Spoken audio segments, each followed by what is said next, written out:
Welcome back to the TARP Sports YouTube podcast, whatever you were listening on. This is UFC London full card predictions for March 21st. Guys, before I get into it, I do want to say it's going to be a loaded week, so I am recording this a lot earlier than I usually would. This week's UFC Vegas 114 hasn't even happened yet. I'm recording this on Friday, so a lot of the odds I'm going to be saying and stuff like that may change. Fighters may pull out, stuff like that. If anything changes drastically, check the comments. I might even make a short about it, but that's just a heads up. Now let's get into these full card predictions. Starting with the main event, as always, guys, we got Eval taking on Lerone Murphy, what I call him the 50 Cent of the MMA game, because he got shot multiple times and survived. This dude's a killer. Both these guys are killers. I'm surprised neither of these guys got the title shot ahead of Diego Lopez. This is a really good fight. It is in London, right? UFC London. So judging may be a little bit corrupt here for the hometowners. That's with every fight, not just this one. But love this fight to go to distance, right? None of these guys are finishers, right? Eval, 19 wins in his career. He has 3 KOs and 7 submissions. So in 19 wins, he just has 7 finishes. Murphy is a striker, but he's not a knockout guy. He has 17 wins and he has 8 KOs, just 8 KOs. So love this fight to go to distance. It's probably going to be minus a lot, even for a 5-round fight. This is really a striker versus a grappler. Now, I will say this. Eval can actually strike a little bit. He's not obviously on Murphy's level, but in comparison, right, if you're going to compare Evalov's striking to Murphy and Murphy's grappling to Eval wins that battle, right? For Murphy, just a 51% takedown defense. Eval just shoots way too much, and he only has a 48% takedown accuracy, but he's getting like 4 takedowns per 15-minute fights.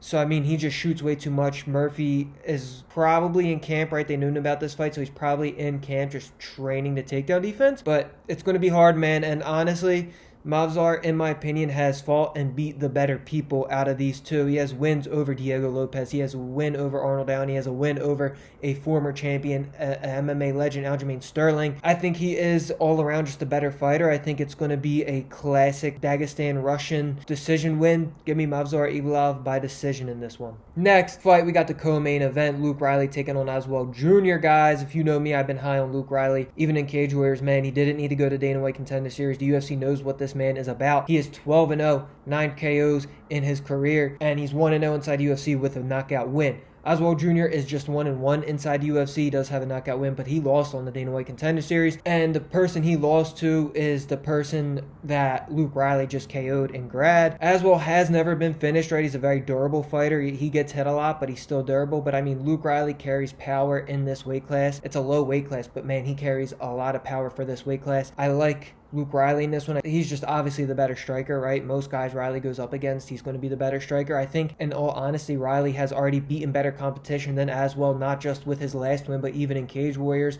I don't think Aswell Jr. is that good. I think Riley's the perfect parlay piece for this week, right? He's minus only like 250 around that. So, I mean, you can't take the money line straight up, but I mean, if I'm building a parlay, Riley's the first name I'm clicking on. Give me Riley in this one. Give me Riley by KO. Next fight, I'm surprised this one wasn't the co-main. MVP taking on Sam Patterson. This is a 38-year-old versus a 29-year-old, but guys, don't let age fool you in this fight. MVP is still very active, and he's there, right? He's not fading at all. Patterson, this is the biggest test of his career. MVP has fought a ton of talented and experienced guys and made them look foolish, right? Patterson is the more rounded guy. This is where it gets hard, right? Because MVP is never the guy that has more ways to win in his fights. We know what he is. He has to keep it on the feet, and if he keeps it on the feet, he's going to pick you apart 9 times out of 10. Patterson is extremely well-rounded, sneaky jiu-jitsu game, has a low-key 100% takedown accuracy. Now, he's not shooting a lot. He's only shooting about like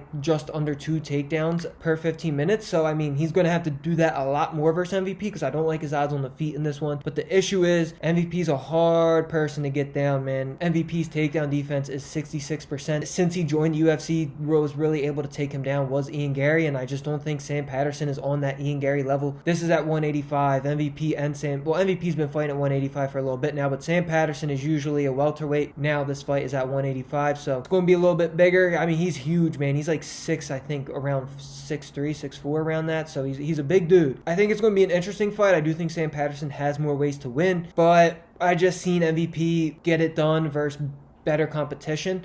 and more experienced guys. I think this is going to be a great learning lesson for Sam Patterson. Give me MVP by decision. Next fight, we got, bear with me here, Brando taking on Lane, guys. 27 versus 38, another young versus old.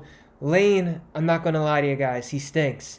Brando is, I think, the second biggest favorite on this card, and it's for good reason. Honestly, his money line's not even worth putting in a parlay because you're not going to get anything back. He's like minus like 500. Give me Brando by KO. Lane's been KO'd, I think, 6 times in his career already. Give me Brando by KO. Next fight, Dolidze taking on Christian Leroy Duncan, 37 versus 30, another older guy versus someone in their prime. If you know me and you've been following me, you know very well that I don't like either of these fighters. I don't really think Duncan is that good. I think he gets extremely favorable matchups. I think Dolidze is a quitter, right? We've seen him quit against Hernandez. We've watched him quit in multiple other fights. We watched him gas out. We watched him just not be active on the feet. He's just not really that good at anything. He's just an all-around mid guy, right? Like his submission game, phenomenal, but he can't get people to the mat. It's like he's like the Mackenzie Dern of the men's, right? Like great jiu-jitsu, can't get anyone to the mat. His takedown accuracy is like 20%, something stupid like that. Dolidze finished 1 time by submission in his career, never got KO'd. I don't think Duncan's going to be the first person to KO Dolidze. Duncan has never been finished. I love this fight to go to distance, right? I mean, Duncan's really a point striker until he kind of just gets cans and then he's like, oh, I can finish this guy. But Dolidze's not a can. As much as I don't like him, I just think he's overhyped. I don't think he's a can at all. And I don't think Duncan is going to be the guy to knock out Dolidze. And I don't think Dolidze is going to submit Duncan for the first time in his career. Give me Duncan in this one. I think Duncan's just going to be more active on the feet. Give me Duncan by decision. Next fight, we got Campbell taking on Silva. Campbell is only 23 years old. He is making his UFC debut. He has a KO win on the Dana White Contender Series. Silva is 2-1 inside the UFC and a decision win on the Dana White Contender Series. Silva's only UFC loss was to last week's main eventer, Blachowicz. So, I mean, if you're going to lose to someone, it might as well be someone like Blachowicz because that man is a killer. Silva, though, very durable, never finished. He is fighting at 145, but still to never be finished in your career is still impressive. But Campbell, his opponent is a finisher, right? Campbell, 8 wins, 5 KOs, 1 submission. Now, granted, this is his UFC debut. Until up to now, he really hasn't been fighting guys like Silva. I know Silva isn't any road beater, but, I mean, he's pretty good competition. He's a slight dog in this one, and I kind of agree with it. I do think Campbell has just more tools in his toolbox to win this fight. Silva is a slight underdog. If he was a bigger underdog, I would say he's worth a sprinkle, but being just like plus 140, I think he is, it's not worth it. I like Campbell in this one. Give me Campbell by decision. Next fight, Jones taking on Solola. This, in my opinion, is the hardest fight to predict on the card. I think it's the closest within odds as well. I believe Jones is like minus 120, so a very, very slight favorite. Jones does have more ways to win. That's probably why he is the slight favorite. The grappling is there for Jones, but Solola, man, 11-0-1. He's just 1-0 inside UFC. He got a KO win inside UFC, but in his career, 6 KOs, 1 submission win, so he is a finisher. Jones is 17-2, just 3-2-1 inside UFC, but he was cut back in 2022, I believe it was. He came back in 2025, and since then he is 2-0. He just needed some time to find himself, get a little bit better on the regional scene, and now he's became an absolute killer, man. I think Jones is actually really good. I think Solo's really good too. That's why it's the hardest fight to predict. I do think Mason has more output on the feet, but Solola gets hit less and he's the more accurate striker. But I mean, when it comes to grappling, Jones just is a lot better, right? I think the output on the feet could neutralize Solola. I don't think Solola really has anything to neutralize Jones's grappling. So give me Mason Jones by decision in this one. Next fight, we got Nathaniel Wood taking on Kita. I can't believe this fight is this low. I think it's going to be a really good fight. Kita is making his UFC debut. Kita is 16-1 with 10 KOs in his career. Nathaniel Wood, 22-6, a beautiful record there. 8 KOs, 5 submission wins. In the UFC, he is 10-3. Guys, Wood is a slight underdog in this one, and that came to a huge surprise to me. I get Kita's the young, hype, new toy for the UFC, but I mean, Nathaniel Wood has fought the who's who of this 145 division. Nathaniel Wood, way better competition. He's been fighting in the UFC now his last 13 fights. Kita, this is UFC debut. We've seen guys just not be that good in their UFC debut, no matter how good their careers end up being. I could even argue that Wood has fought and already beaten better fighters than Kita. I think Wood has more ways to win, right? Kita is a really good striker, but I mean, Wood mixes it up extremely well. The jiu-jitsu game for him is there if needed. He can grapple, he can strike. Give me Wood by decision in this one. Next fight, Pinto taking on Franco. This is going to be the shortest breakdown, right? Franco lost on the Dana White Contender Series. The only reason he's getting this fight is because he's taking it short notice. I think it was McParkin that pulled out. I could be wrong. Someone pulled out against Pinto. Pinto, I believe, can be a UFC heavyweight champion someday. Pinto's going to easily finish Franco. Give me Pinto by most likely KO. You might sneak in a submission, but give me Pinto by KO in this one. Next fight, I'm going to butcher this name bad, guys. Kondrativicius, I believe that's how you pronounce that, taking on Trocoli. I'm going to call my guy here Mantis. Mantis, this is his UFC debut. He is 1-0 with a KO win on the Dana White Contender Series. Trocoli, not really UFC level, right? 0-3 inside the UFC, finished all 3 fights, 26 versus 35. I think they're trying to build up Mantis. Mantis is minus 600 for a reason. Give me Kondrativicius by KO or submission. Next fight, we got Sutherland taking on Brando, guys. Brando is from City Kickboxing. He's training with nothing but the best with Volk, Izzy, Olberg, all them savages down there, Dan Hooker. You got Sutherland 0-1 inside UFC. He's also 0-1 in Bellator, and he's also 0-1 in the PFL. I think every time Sutherland gets a step up in competition, he fails. Brando is 5-1 with 4 KOs and a submission win. Brando's most likely going to win this fight. I will say Sutherland had to verse Walker for his first UFC fight, which, I mean, that's pretty hard, right? Depends what you think of him, but I mean, I don't think anyone thinks he's bad. That was a sucky UFC debut. His second fight in, he's taking on Brando, who's out of City Kickboxing. Give me Brando in this one. Give me Brando by KO. Next fight, we got Rock taking on ElSwealdi.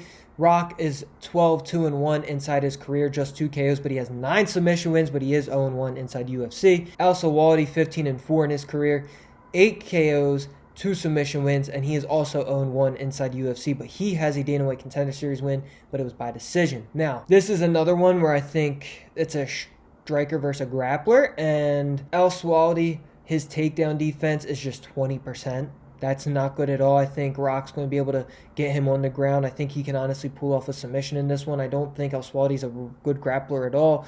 On the feet, he might have his way, but I think Rock can protect himself enough to not get damaged too badly. Give me Rock in this one. Give me Rock by submission. Next fight, we got 24-year-old Dyer taking on 29-year-old Olivivera. Dyer is 6-1 in her pro career, but she is 0-1 in the Dana White Contender Series, but she still got a contract. Dyer, this is her UFC debut. Olivivera 0-2 inside the UFC. This Dyer chick is a huge favorite, and she lost on the Dana White Contender Series. At least Olivivera made it to the UFC and is losing to UFC women. How do you not sprinkle that Olivivera plus 260? I mean, personally, I wouldn't take anything in this other than to go to distance, but give me Olivivera in this one, just based off the odds. Plus 260 against a chick that lost on the Dana White Contender Series. Give me Olivivera. Give me Olivivera by decision. Next fight, we got Mullins taking on Carolina in the curtain jerker, guys. Carolina 6-4 inside UFC. Mullins is just 2-2, but guys, I think Mullins just has more ways to win this fight, right? She mixes it up a lot better, Carolina. She's very long for the division, but I mean, Mullins is the same height as her, or like an inch shorter, so I think she's going to be able to withstand that. I think that's how Carolina wins most of her fights, with the length. I don't think she's going to be able to do that against Mullins. Mullins, pretty active with the hands, but I think the outlier in this one's going to be Mullins' grappling. Give me Mullins by decision. That does it for UFC London full card predictions by TARP Sports. Guys, thank you for tuning in. It is much appreciated. All right, if you want to know what I'm personally going to be taking, putting my own money on, I don't do anything till after weigh-ins, right? You gotta beat the scale before you beat your opponent. So if you want these plays as soon as they drop, I usually post them like Friday night usually. Join the Discord, they'll get it. If not, if you don't have Discord, that's fine. I usually post them Saturday, usually more like towards like noonish.